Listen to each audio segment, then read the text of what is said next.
Here we have a beautiful 1956 Ford Thunderbird, two-seater convertible.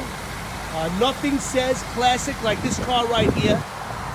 This car stands out from the rest. It's got great options.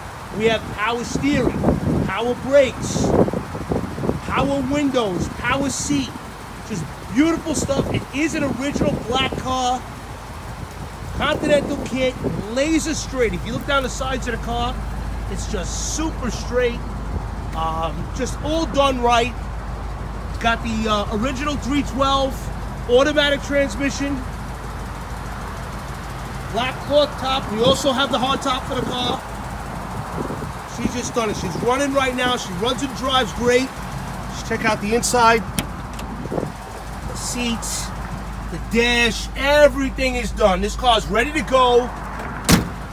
Runs, drives, looks beautiful. Got the fat white walls, just really stands out. All the chrome's been done. Just if you're looking for a nice Thunderbird, this is the car. Check us out, HollywoodMotorsUSA.com.